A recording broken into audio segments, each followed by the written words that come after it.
અત્યારે દેશમાં જે રીતની પરિસ્થિતિ છે તે જોવા મળી રહી છે કે ભારત અને પાકિસ્તાન વચ્ચે જાણે કે યુદ્ધના ભણકારા વાગી રહ્યા છે. જે અતિશય તણાવભરી જે પરિસ્થિતિ છે તેના લઈને ખાસ આ ચર્ચા કરવાની જરૂર પડી છે. નમસ્કાર, હું છું આપની સાથે બંસી રાજપૂત અને આપ જોઈ રહ્યા છો TV13 ગુજરાતી ડિજિટલ. જે રીતે અત્યારે દેશમાં માહોલ જોવા મળી રહ્યો છે, ગત રોજની જો આખી ગતિવિધિઓની વાત કરવામાં આવે તો પાકિસ્તાન તરફથી ભારત પર અલગ અલગ જગ્યાઓ પર જે રીતે હુમલા કરવામાં આવ્યા. પહેલો હુમલો છે તે જમ્મુમાં કરવામાં આવ્યો, અને ત્યારબાદ જે આપણું તંત્ર છે તે એકદમથી અલર્ટ થઈ ગયું અને તમામ હુમલા છે તેને નાકામ કરી દેવામાં આવ્યા છે. ત્યારે લોકોમાં ક્યાંક ને ક્યાંક એક સવાલ પણ ઉઠી રહ્યો છે કે ભાઈ આ જે પરિસ્થિતિ છે તેમાં કઈ રીતે ડીલ કરવું. આ તમામ મુદ્દા પર ચર્ચા કરવા માટે અમારા ચીફ એડિટર દીપક રાજાણી છે તમારી સાથે જોડાઈ ચુક્યા છે, અને તેમની પાસેથી જ આપણે વધારે ડિટેલમાં આખી વાત કરવાની અને સમજવાની કોશિશ કરીશું. પહેલા તો આખો જે અત્યારે ઘટનાક્રમ ઘડાઈ રહ્યો છે, આજની જે જનરેશન છે તેના માટે આ પ્રકારની પરિસ્થિતિ સાવ નવી કહી શકાય.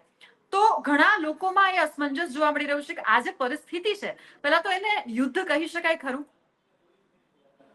બંસી, જે છેલ્લા 24-48 કલાકમાં ભારતમાં જે પરિસ્થિતિ સર્જાણી છે એમાં સૌથી પહેલી વાત એક ભારતના નાગરિક તરીકે આપણે સંયમ રાખવાની જરૂર છે. અફવામાં આવવાની જરૂર નથી. સેના અને સરકારનું જે મનોબળ ખૂબ સારું વધે એ માટેના પ્રયાસો કરવાનો અત્યારે સમય છે. જે આપનો સવાલ છે કે જે પરિસ્થિતિ સર્જાણી છે એને યુદ્ધ કહી શકાય, તો એક જવાબદાર મીડિયા તરીકે આપણો જવાબ ના છે. જ્યાં સુધી સત્તાવાર ડિક્લેરેશન ન થાય યુદ્ધ અંગે, ત્યાં સુધી યુદ્ધ આપણે નહીં સમજી શકીએ, નહીં ગણી શકીએ. જે અત્યારે છમકલા પાકિસ્તાને કર્યા છે એનો ભારતીય સેનાએ જડબાતોડ જવાબ આપ્યો છે. પાકની નાપાક હરકતને ધોબી પછડાટ આપણી સેનાએ આપી છે. અત્યારે ભારતના નાગરિક તરીકે આપણે ખૂબ જ ડિસિપ્લિનમાં રહેવાની જરૂર છે.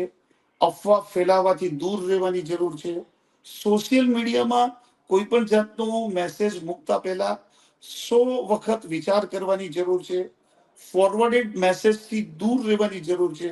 અત્યારે જે રૂટીન મેસેજોને આપણે ફોરવર્ડ કરતા હોય, પરંતુ જે સરહદ ઉપરની વાત હોય, આપણી સેનાને લગતી વાતના કોઈ વિડીયો કે મેસેજ આવે એને આપણે ફોરવર્ડ નહીં કરવાના, ચકાસવાના. સત્તાવાર માહિતી હોય તો જ આપણે બીજા લોકો સુધી આ માહિતી પહોંચાડવાની. એટલે ખૂબ જ સંયમ રાખવાની જરૂર છે, કારણ કે આ પ્રકારની પરિસ્થિતિ વર્ષો પછી આપણી સમક્ષ આવી રહી છે. અત્યારે જે છેલ્લા કેટલાક કલાકોમાં જાત જાતની વાતો આવે છે એમાં ઘણી બધી વાત સાચી પણ હશે, ઘણી બધી વાત ઓપરેશનનો પાર્ટ પણ હોઈ શકે.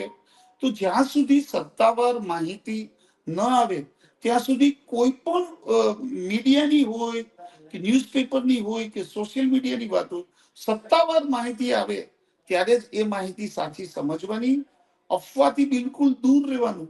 ગુજરાત સરકારે પણ ગુજરાતના લોકોને અપીલ કરી છે કે આ બધી વાતોમાં તમે આવતા નહીં, અફવાથી દૂર રહેજો. સોશિયલ મીડિયામાં જે દુરુપયોગ થઈ રહ્યો છે બંસી, એમાં 3 વ્યક્તિઓની ધરપકડ પણ પોલીસે કરી છે. એટલે કદાચ તમારા વધારે પડતા ઉત્સાહ, તમારામાં રહેલો વધારે પડતો ઉત્સાહ તમારા માટે તકલીફ સર્જી શકે છે, એવું પણ સમજવાની જરૂર છે. પરંતુ તકલીફ ફાયદાની વાત સાઈડ પર રાખી રાષ્ટ્ર પ્રથમ ની જે આપણામાં ભાવના છે એ ભાવના આપણે કેળવવી પડશે, સંયમ રાખવો પડશે, પરિસ્થિતિ ઉપર નજર રાખવી પડશે, સપોર્ટ કરવો પડશે, પ્રાર્થના કરવી પડશે, અને બધાએ પરિસ્થિતિ જોઈને સત્તાવાર માહિતીની રાહ જોવી પડશે. એક જવાબદાર નાગરિકની ફરજ અદા કરવાનો અત્યારે સમય છે. બિલકુલ બિલકુલ. એટલે જે રીતે તમે જણાવ્યું કે અત્યારે આપણે સરહદ પર લડવા નથી જવાનું, પરંતુ જે રીતે સરહદ પર જે લોકો લડી રહ્યા છે તેમને પૂરતો સપોર્ટ કરવાનો છે, ને આપણે ઘરે બેઠા શાંતિ રાખીને અને આ તમામ જે સૂચિ કે નિર્દેશ જાહેર કરવામાં આવે છે તેની યોગ્ય અમલવારી કરીને પણ એક લડાઈ આપણે ઘરે બેઠા લડવાની છે, તે સમજવાની ખૂબ જ જરૂરી છે. જે રીતે અત્યારે વાત સામે આવી છે, થોડી વાર પછી પાછી પ્રેસ કોન્ફરન્સ પણ થવાની છે. હર્ષ સંઘવી ગત રાતથી જ આપણું જે સર્વિસ સેન્ટર છે ત્યાં પહોંચી ગયા હતા અને તમામ વસ્તુ છે, તમામ લોકો સાથે સમીક્ષા કરી, મોનિટરિંગ કર્યું, અને લોકોને એ વારંવાર અપીલ કરવામાં આવી રહી છે, કારણ કે ક્યાંક ને ક્યાંક જે નેગેટિવ કમેન્ટ્સ થઈ રહી છે, કૌતૂહલ વશ જે મતલબ વિડીયો પોસ્ટ કરવામાં આવી રહ્યા છે, તેને લઈને અને મીડિયાને માટે પણ ખાસ એસઓપી કે લાઈવ કવરેજથી ખાસ કરીને જે દૂર રહેવાની જે વાત છે તેમાં ખાસ ટાંકવામાં આવી છે કે આ તમામ જે લોકો છે એના ઉપર કાયદાકીય કડક કાર્યવાહી પણ કરવામાં આવશે. બિલકુલ બનશી. ગઈકાલે જે 2 દિવસ પહેલા જે ઘટનાઓ ઘટી એમાં જે સત્તાવાર માહિતી આપણી સેનાએ જે એર સ્ટ્રાઇક મિસાઇલ છોડી એના બધા સત્તાવાર વિડીયો સામે આવ્યા અને બધાએ ખૂબ ઉત્સાહપૂર્વક પાકિસ્તાનને જે આપણી સેનાએ જડબાતોડ જવાબ આપ્યો અથવા તો પાક ઓક્યુપાઈડ કાશ્મીરમાં જે રીતે એટેક કરીને આતંકવાદના અંતનો જે આપણે આરંભ કર્યો એને આખા દેશવાસીઓએ ખૂબ જ આવકારી, મજબૂત સપોર્ટ કર્યો, ટેકો આપ્યો, એ બધું બરોબર છે. પણ ગઈકાલે રાત્રે જે એક્ટિવિટી થઈ, પાકિસ્તાનની જે નાપાક હરકત હતી એને પણ આપણા તંત્રએ, આપણી એજન્સીએ, આપણી આર્મીએ બધાને ધૂળ ચાટતા કરી દીધા છે. પરંતુ ક્યાંક ને ક્યાંક પેરોડી એકાઉન્ટના વિડીયો પણ વાયરલ થયા. એના હિસાબે ઘણી બધી ગેરસમજણ પેદા થઈ. આ બધી વસ્તુથી બિલકુલ દૂર રહેવાની જરૂર છે. ક્યાંક ઉત્સાહમાં આપણે સામેવાળી આપણા જે દુશ્મન લોકો છે એને ફાયદો ન થાય એની કાળજી રાખવાની છે, સંયમ રાખવાનો છે, એટેન્શનમાં રહેવાનું છે. અત્યારે એક પ્રકારનું ધારો કે ટેન્શન ઊભું થાય તો આપણે એટેન્શન કરવાનું છે, સંયમ રાખવાનો છે, પરિસ્થિતિને સમજવાની છે. કાલે ઘણી બધી જગ્યાએ આપણે જોયું, સોશિયલ મીડિયામાં, ટીવી મીડિયામાં જાત જાતના વિડીયો સ્પ્રેડ આઉટ થતા હતા, જાત જાતની માહિતીઓ સામે આવતી હતી. જ્યારે આજે સવાર પડી ત્યાં સુધી કોઈ સત્તાવાર માહિતી હજી સુધી સામે આવી નથી. તો બિલકુલ મહેરબાની કરીને પબ્લિકે, મીડિયામાં કામ કરનાર લોકોએ સંયમ, શાંતિ, સત્તાવાર માહિતી આ બધા સાથે સંપર્ક કેળવવો પડશે. ઉતાવળ કરવાની બિલકુલ જરૂર નથી. પહેલા શું હતું બનશે કે પ્રિન્ટ મીડિયા હતું, પ્રિન્ટ મીડિયા પછી ઇલેક્ટ્રોનિક મીડિયા આવ્યું. ઇલેક્ટ્રોનિક મીડિયા અને પ્રિન્ટ મીડિયા પહેલા આપણે એકદમ જવાબદારીપૂર્વક ફરજ અદા કરતા હતા. પણ ક્યાંક ને ક્યાંક સોશિયલ મીડિયામાં અને ડિજિટલ મીડિયામાં એવું થયું છે કે સમાચાર પબ્લિક પાસે ગણતરીની સેકન્ડોમાં અને ગણતરીની મિનિટોમાં પહોંચી જાય છે. ક્યારેક આ પ્રકારના ક્યારેક સમાચારો જે આવે છે એ લોકો માટે ફાયદાકારક સાબિત થતા હોય છે. પરંતુ અત્યારે જે પ્રકારની પરિસ્થિતિ છે, આપણે ગમે એમ કરીને આપણી સેના સાથે રહેવાનું છે, સરકારને ઘરે બેઠા બેઠા મોરલ સપોર્ટ કરવાનો છે. ત્યારે આપણા કોઈ ખોટા અટકચાળાથી સામેવાળા દુશ્મનને ફાયદો ન થાય. કારણ કે આપણને આપણી સરકારમાં અને સેના ઉપર વિશ્વાસ છે કે એ લોકોની કોઈ પણ એક હરકત હશે એને જડબાતોડ જવાબ આપશે. સોલી ફિલ્મનો ડાયલોગ છે કે તુમ એક મારોગે તો હમ દો મારેંગે. તો આ પ્રકારની પરિસ્થિતિ વચ્ચે સરકાર કટિબદ્ધ છે, સેના સતર્ક છે. ત્યારે માત્ર ને માત્ર બધા લોકોએ સંયમ રાખીને સોશિયલ મીડિયાથી જે આપણે એકદમ ટચી થઈ ગયા છીએ અથવા એની સાથે એકદમ સતત સંપર્કમાં છીએ, એનાથી થોડું દૂર રહેવાની જરૂર છે. આ બધાની પરિસ્થિતિ વચ્ચે તમારી પાસે કોઈ વિડીયો આવે છે તો એને બિલકુલ વેરીફાઈ કરવાની જરૂર છે. અચ્છા, ક્યારેક એવું પણ બનશે કે કોઈ વિકટ પરિસ્થિતિમાં કોઈ આપણી પાસે વિડીયો આવી પણ જાય, પણ એ વિડીયો આપણે સ્પ્રેડ આઉટ નહીં કરી શકીએ. આના માટે કેન્દ્ર સરકારની સ્પેશિયલ ગાઈડલાઇન્સ આવી છે. એ ગાઈડલાઇન્સને ફોલો કરવાની જવાબદારી મીડિયાની છે, પબ્લિકની છે, આમ જનતાની છે. એટલે બિલકુલ શાંતિથી ટેકો આપવાની જરૂર છે, પ્રાર્થના કરવાની જરૂર છે. આપણી સેના અને સરકાર એટલા બધા મજબૂત અને કટિબદ્ધ છે. જે રીતનો જવાબ દુશ્મનને આપી રહ્યા છે એ જોતા આપણે મોરલ સપોર્ટ અને પ્રાર્થના સિવાય બીજું કાંઈ કરવાની જરૂર નથી. અને સોશિયલ મીડિયામાં જે પ્રકારે આપણે વધારે પડતા એક્ટિવ છે એ એક્ટિવનેસ થોડી ઓછી કરવાની જરૂર છે. બિલકુલ, સાથે સાથે આપણે એ 9/11 ની એ ઘટનાને ના ભૂલી શકીએ કે જે સમયે જ્યારે હુમલા થઈ રહ્યા હતા અને સેના પોતાની કાર્યવાહી કરી રહી હતી અને મીડિયા કવરેજ જે લાઈવ થઈ રહ્યું હતું તેના કારણે જે આપણા દુશ્મનો હતા તે લાઈવ મીડિયામાંથી અપડેટ મેળવી અને આપણે ઓપોઝ કરી રહ્યા હતા, જેમાં આપણે બહુ જ બધા માસૂમોને ગુમાવ્યા છે. એટલે એ એક ઉદાહરણ છે આપણી સામે કે જ્યારે લાઈવ મીડિયાના કવરેજ થતું હોય તો એની માહિતી અને તાત્કાલિક ધોરણે ગતરોજ એક તરફ મિસાઇલ હુમલા જે આપણી ઉપર થઈ રહ્યા છે તેને આપણે અટકાવવાની તજવીજ હાથ ધરી રહી છે. સેમ ટાઈમ 8,000 જેટલા જે એક્ટિવ અકાઉન્ટ છે એ આપણા બંધ કરવાની ફરજ પડી. એટલે કે એક આ પેરેલલી આ કરવાની ફરજ પડે એટલે એ આપણા માટે મતલબ જવાબદાર નાગરિક તરીકે પણ ખૂબ જ જરૂરી. એટલે આ સંદેશો છે તે નાનામાં નાના જે સામાન્ય નાગરિક છે તેનાથી સુધી પહોંચવો બહુ જરૂરી છે. કદાચ આપણી આ ચર્ચાનો અત્યારે ઔચિત્ય એનો ઉદ્દેશ્ય પણ આ જ છે. બિલકુલ બંસી, જે 8,000 એકાઉન્ટ બંધ કર્યા, સરકારને શા માટે એકાઉન્ટ બંધ કરવાની ફરજ પડી હશે? આપણે એ સમજવાની જરૂર છે કે આ જે પ્રકારની પરિસ્થિતિ સર્જાઈ રહી છે અથવા તો ઊભી થઈ રહી છે, સરકાર બિલકુલ સક્ષમ છે અને મજબૂતાઈથી લડી રહી છે. વડાપ્રધાન નરેન્દ્ર મોદી, ગૃહમંત્રી અમિત શાહ, સંરક્ષણ મંત્રી રાજનાથસિંહ અને આપણી જે ત્રણેય લશ્કરના વડા છે એ સતત કટિબદ્ધ છે. ત્યારે સરકારે તો કેટલા બધા મોરચા ઉપર લડવાનું છે. ત્યારે કમસે કમ એક જે બંધારણમાં આપણા માટે જોગવાઈ કરી છે, આપણી જે મૂળભૂત ફરજ છે એને ફરજ અદા કરવાનો 140 કરોડ દેશવાસીઓ માટે એક અત્યારે એક તક આવી છે. અત્યારે આપણે માત્ર વારંવાર આપણે એક વાત રિપીટ કરી રહ્યા છીએ કે સપોર્ટ કરવાની જરૂર છે, સંયમ રાખવાની જરૂર છે, પ્રાર્થનાની જરૂર છે અને બિનજરૂરી અફવાઓને અટકાવવાની જરૂર છે.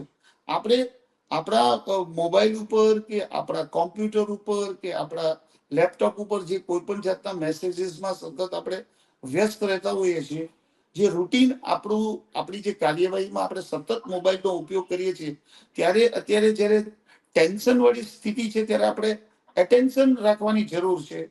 એમાં ખાસ ધ્યાન રાખવાની જરૂર છે કે આપણા વોટ્સઅપમાં આવેલો મેસેજ આપણા દેશ માટે કેટલો જરૂરી છે અને ખાસ કરીને કોઈ આપણા મેસેજ ફોરવર્ડ કરવાથી કોઈ અફવા ફેલાશે કે નહીં એ સમજવાની જરૂર આપણે છે. બિનજરૂરી પેરોડી એકાઉન્ટમાંથી આવતા વિડીયોને બહાર જતા પહેલા આપણે 100 વખત વિચારવાની જરૂર છે. આપણે આ 4-5 મુદ્દાઓ ઉપર વિચારીને જો કામ કરશું તો આપણી સરકાર દુશ્મન દેશને ભરી પીવા માટે રેડી જ છે. કોઈ પણ જે એક્શન થશે એનું રિએક્શન આપણે આપશું જ. ઈદ કા જવાબ પથ્થર સે દેંગે જેવી વાત આપણા દેશના લોકોની છે અને આપણી સરકારની છે અને આપણી સેનાની છે. અને આપણે અત્યાર સુધીના એક્શનો જોતા આવ્યા છીએ. આપણે 1971 નું યુદ્ધ પણ જોયું છે. આપણે 1999માં કારગિલ વખતે એને જે ધોબી પછડાટ આપી હતી એ પણ આપણે સૌએ નિહાળ્યું છે. એટલે આપણી પાસે જે તાકાત છે, આપણી સરકાર સેનાનું જે મનોબળ ખૂબ જ ઊંચું છે, એ જોતા દુશ્મન દેશ કોઈ પણ નાપાક હરકત કરશે તો એને જડબાતોડ જવાબ મળવાનો જ છે. એટલે આપણે લોકોએ માત્ર ને માત્ર સંયમ રાખીને સપોર્ટ કરવાની જરૂર છે. બિલકુલ મહત્વપૂર્ણ વાત તો તમે જે કરી છે અને સાથે સાથે જે સંયમની તમે વાત કરી કે એ એક લડાઈ સંયમની અત્યારે આપણે દરેક નાગરિકે, પછી મીડિયા પર્સન હોય કે કોઈ સામાન્ય નાગરિક હોય, તેણે રાખવાની ખૂબ જ જરૂર છે.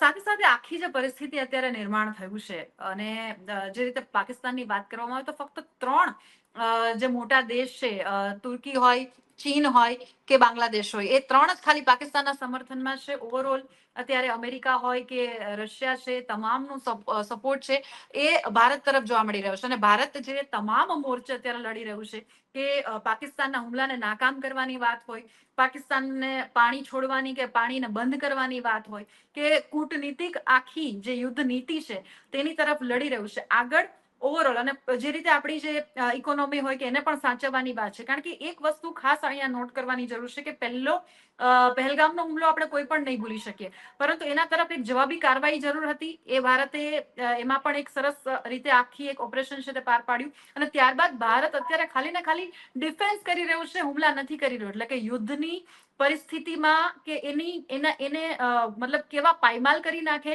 એ ભારતને ક્યાંક ને ક્યાંક આ વસ્તુ ખબર છે. ત્યારે આખો અત્યારે આ જે સિનારીઓ છે, આગળ શું થઈ શકે છે, કે પ્રકારની શક્યતા તમને દેખાઈ રહી છે?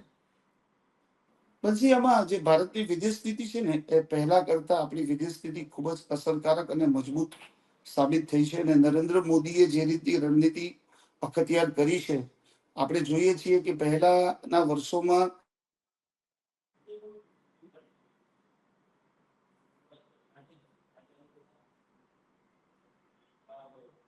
હતી, પરંતુ અત્યારની પરિસ્થિતિમાં ભારતના સંબંધો ખૂબ જ આંતરરાષ્ટ્રીય કક્ષાએ સુધરી ગયા છે. અમેરિકા પણ ભારત ભારત કરતું થઈ ગયું છે. એક બાજુથી રશિયા સાથેના સંબંધો આપણા સારા હતા. આપણી વિદેશ નીતિને કારણે અમેરિકા સાથે સંબંધો ખૂબ જ વિકસાવ્યા છે. ઇઝરાયલ છે કે ઇવન મુસ્લિમ કન્ટ્રીઓમાં અનેક કન્ટ્રીઓ ભારતને સપોર્ટ કરે છે. એટલે જે ભારતની વિદેશ નીતિ અસરકારક બની છે એ ખૂબ જ મહત્વપૂર્ણ રોલ સાબિત કરવાની છે. વાત વારંવાર આવે છે ચાઇના, તુર્કી કે અન્ય દેશોની, પણ ભારતના સંબંધો ચાઇના સાથે જે રીતના છે એ જોતા ચાઇના, મને એવું લાગે છે કે કોઈ પણ રીતે પાકિસ્તાનને સપોર્ટ કરવા નહીં જાય. અને આપણે ત્યાં એક કહેવત છે કે ડૂબેલા વાહનમાં કોણ બેસવા જાય. આ વસ્તુ ચાઇના બહુ સારી રીતે સમજે છે.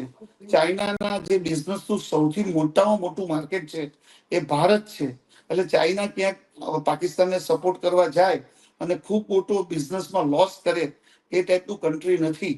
સ્વાભાવિક રીતે અમેરિકા આપણી તરફ ઢળી રહ્યું છે ત્યારે ચાઇના ઇનડાયરેક્ટ વેમાં પાકિસ્તાનને સપોર્ટ કરવાની વાત કરે. હવે એ તો એક એમની પણ નીતિનો એક એમની એક નીતિની ભાગ રણનીતિ હોય હોય, છે. હમ. પ્લાન હોઈ શકે. પણ ઓવરઓલ જો આપણે વિદેશ નીતિને અથવા તો આંતરરાષ્ટ્રીય સંબંધોને સમજવાની કોશિશ કરીએ તો ભારત એ દિશામાં ખૂબ જ આગળ છે.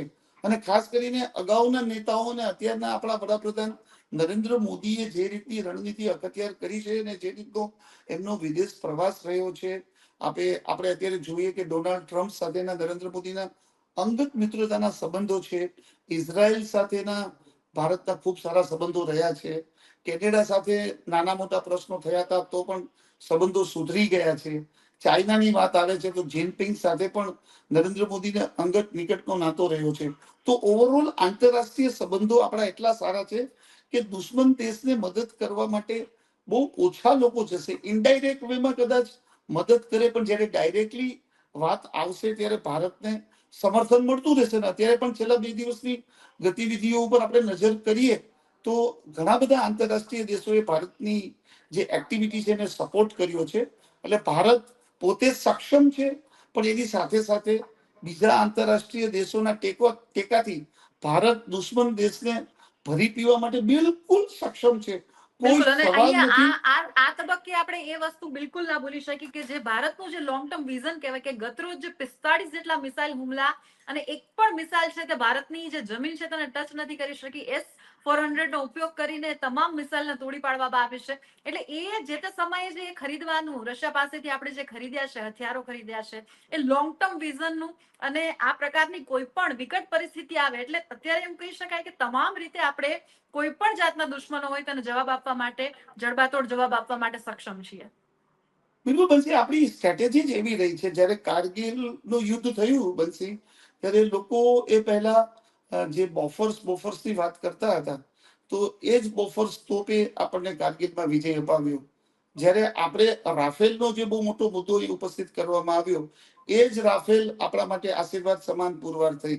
એટલે ભારત લડવા માટે અથવા આપણી સૈન્ય શક્તિની બાબત હોય, તમામ રીતે ભારત સક્ષમ છે. અને ભારત કોઈ પણ પોતાના સાથે થતા અટકચાળાને જડબાતોડ એક્શનમાં ફેરવવા માટે સક્ષમ છે. પણ જ્યારે આંતરરાષ્ટ્રીય સંબંધોની વાત આવે તો આપણી રણનીતિ, આપણી કૂટનીતિ એવી જોરદાર રહી છે કે બધા દેશોનું સમર્થન જે આતંકવાદના અંત તરફ ભારત આગળ વધી રહ્યું છે એને સપોર્ટ છે.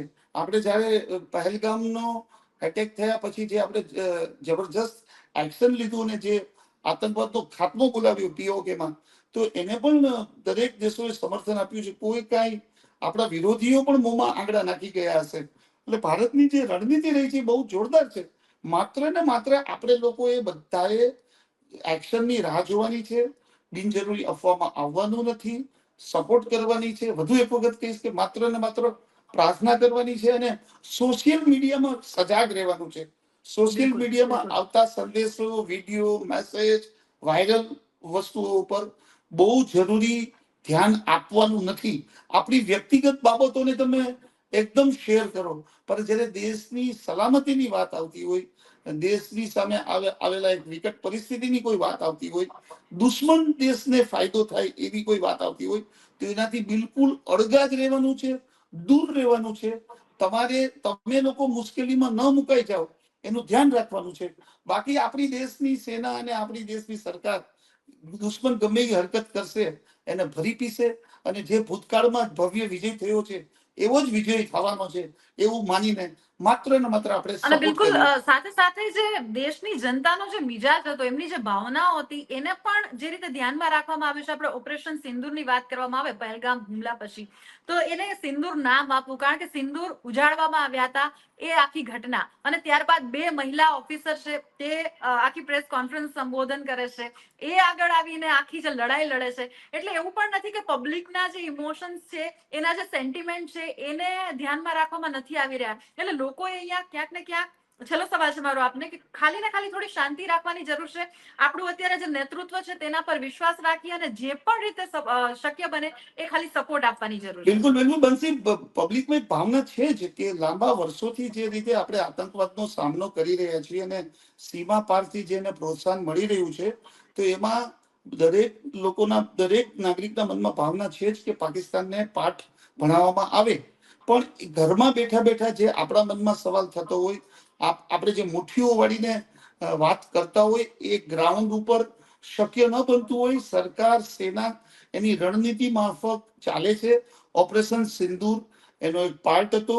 જે રીતે અનેકના સિંદૂરો, જે નાલાયક હરકત થઈ હતી અને જે આતંકવાદી કૃત્ય થયું હતું, એને અનેકના સિંદૂરો ભૂસી નાખ્યા હતા.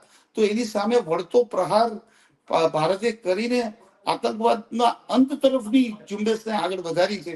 એક પછી એક્શન થઈ રહ્યા છે. ગઈકાલે જે પાકિસ્તાને નાપાક હરકત કરી, એને પણ આપણી સેનાએ એકદમ જબરજસ્ત એક્શન લઈને જવાબ આપ્યો છે. એટલે માત્ર સંયમ રાખીને પરિસ્થિતિ ઉપર નજર રાખીએ, મૌન રહીએ અને સોશિયલ મીડિયાથી આવી બધી એક્ટિવિટીમાં દૂર રહીએ. વ્યક્તિગત એક્ટિવિટી બધે આપણે કરીએ, પણ આ જે બધી સેન્સિટિવ વસ્તુઓ છે એને આપણે સમજીએ અને સરકારની ગાઈડલાઇન્સનું પાલન કરીએ ને, એ જ આપણી ફરજ છે. બિલકુલ, થેન્ક યુ સો મચ. આખી જે ચર્ચા અને જે મુદ્દાસર વાત કરીને લોકોને એક જે તમે મેસેજ પહોંચાડ્યો છે તેના બદલ, અને જનતાને પણ આ જ કહેવાનું કે જે રીતની અત્યારે પરિસ્થિતિનું નિર્માણ થયું છે, તેમાં તમારી સામે આવનારા જે વિડીયોઝ છે કે પછી જે સેનાની કાર્યવાહી છે, એ ક્યાંક ને ક્યાંક તમને દેશદાસની ભાવના જગાવીને ઉત્તેજનાપૂર્વક હોઈ શકે કે જે પ્રકારના દ્રશ્યો આપણે ક્યાંક ને ક્યાંક ગેમમાં ને એમાં જોતા હોઈએ છીએ. પરંતુ આ પ્રકારની જે પરિસ્થિતિ છે તેમાં એ વિડીયો તમે તમારા સીમિત રાખો, પરંતુ એને ત્યારે ને ત્યારે શેર કરવાની કે કોઈ જરૂર નથી. જ્યારે સત્તાવાર રીતે માહિતી તમને મળે છે, નિર્દેશો મળે છે, એનું અત્યારે તમામ રીતે આપણે પાલન કરીએ. આપણું અત્યારે જે નેતૃત્વ છે તે તમામ રીતે કોઈ પણ કેઝ્યુઅલ્ટી ના સર્જાય એ રીતે આપણી માટે લડવા માટે અત્યારે તૈયાર છે. ત્યારે આપણી પણ એક દેશના નાગરિક તરીકે એ જ ફરજ બને છે કે સંયમથી વર્તીએ અને આ તમામ જે નિર્દેશો છે તેનું કાળજીપૂર્વક પાલન કરીને આપણે આપણી જે સેના છે, આપણું જે નેતૃત્વ છે, એનું જે મનોબળ છે તેને વધારીએ અને આપણી તરફથી આપણી નાગરિક તરીકેની આ ફરજ છે તેને જરૂરથી નિભાવીએ. આ જ પ્રકારની ચર્ચાઓ સાથે હું આપની સમક્ષ આવતી રહીશ. અત્યારે જય હિન્દ, જય ભારત, નમસ્કાર.